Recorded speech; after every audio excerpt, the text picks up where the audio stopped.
Brace yourselves, Indiana Fever sports fans. We are going to talk about the Indiana Fever front office in a positive light. Yes, we are now. Of course, there is a qualifier, but for now, it is in a positive light. Welcome back to the channel. I truly appreciate all of you being here. We topped 14,900 subscribers. If y'all were around far back as the 25 season, you know how excited I was about closing in on 15,000. It's just an amazing number. Then the season ended and everything went to hell, and now we have climbed back above 14.9 for the first time. We were four subscribers short of it at the end of the season. Now we're about 75, 80 subscribers away from 15,000. So I really do appreciate all of the support. Lots of subscribers in the last couple of days.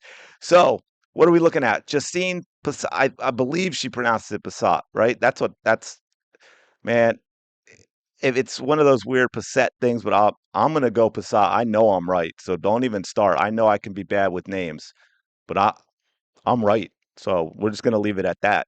Uh, Guard forward. But here's the thing about guard forward. Unlike, 5'8" point guard who has to have the ball in her hands that we seem to be collecting like Pokemon cards, she's a 6'4" guard forward. She can play underneath the basket. She can shoot the three. She can run the court. She is the stretch four we've been looking for. It was the Fever's second round pick. So, yes, there are questions about whether she can make the team. And that means someone, a name that we know, is going to have to get cut for that to happen or traded for draft picks. Maybe they trade Raven Johnson for someone's draft picks.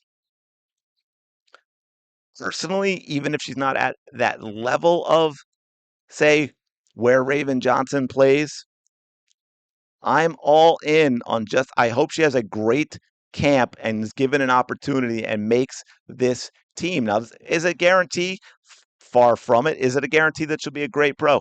Far from it. But I think we all know with the WNBA, scouting and actually getting the best players into the league, huge question mark for this league all along. Absolutely terrible at it. I think we have all seen that many times, not just with the Fever. That is not a Fever thing. I mean, they're worse.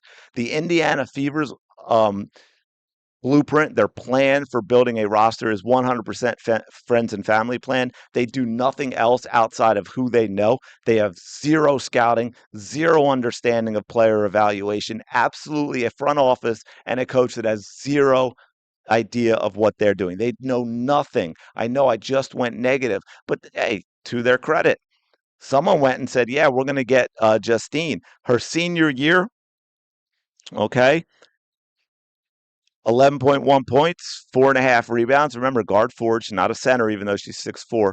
2.3 assists, 42.2% from three, folks. 42.2% from three, an effective field goal percentage of over 59%. Do y'all understand what I'm saying? So hold on, wait, don't be going anywhere there, young lady. Not yet.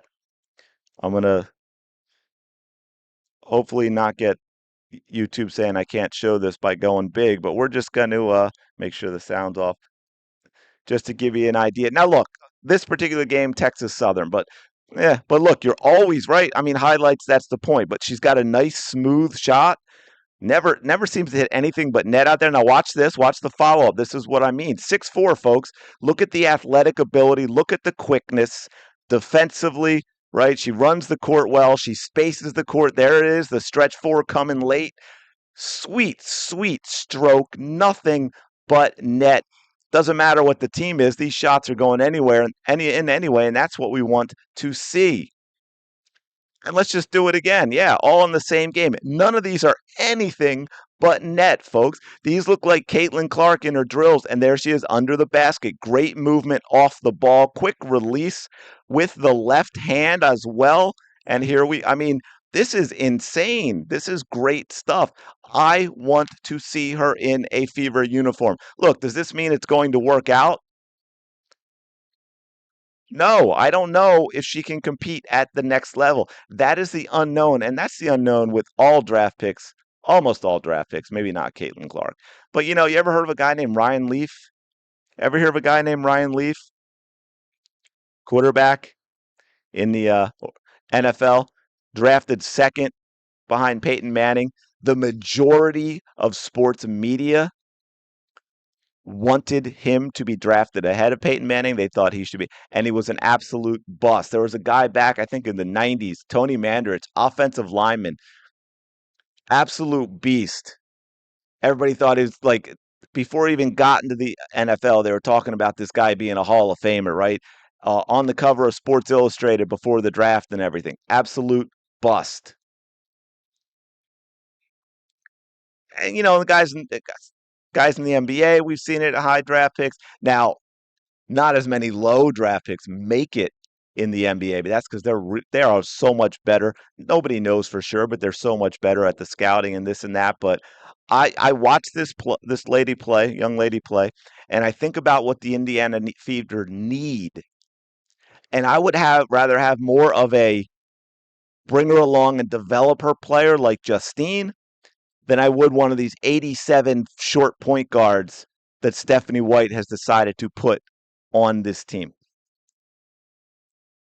Again, you watch her play, right? We watch her play, and again, 6'4". Look how she moves for being 6'4". There's nothing lumbering about her. Good, quick feet. She's mobile. She changes direction well. We can see what a great stroke. I mean, and that's what I said. That, okay, you picked this game. Obviously, she was on fire, but look at that defensive effort, defensive awareness, quick to the ball, lays it in right away. But this is not hey, here's that one game where she shot great from three. She was a 43% free throw 3-point shooter on the season. And as you can see, she wasn't shooting, 0.5 threes a game. I mean, this is early in the second quarter here where she's taking all these already. There we can see her underneath the basket again. Quick release, solid layup. There's no hesitation. There's no problem with her fundamentals. This is crazy watching this. I'm having fun just watching this on repeat. So don't mind me. Um, and then again, there's the spread. Oh, sorry. I just kicked my bad. I'm still here. I was going to say, and there it is stretching the court. Absolutely lots and lots of fun to watch. So, will we get the opportunity to see her in a Fever uniform come season time? That's what I want to know. Is she going to make the team? And that's where I said the qualifier comes in with the front office. Does she make the team? Do you give her an opportunity? I think she needs to get the opportunity. We don't need 8 freaking guards on the roster. And a lot of people were saying, oh, well, it's because of last year and the injuries. If you're stacking the roster with nothing but guards because of a bizarre injury filled season last year, y'all should be fired. Every single person involved in that should be fired if that's your mentality, because that's beyond stupid.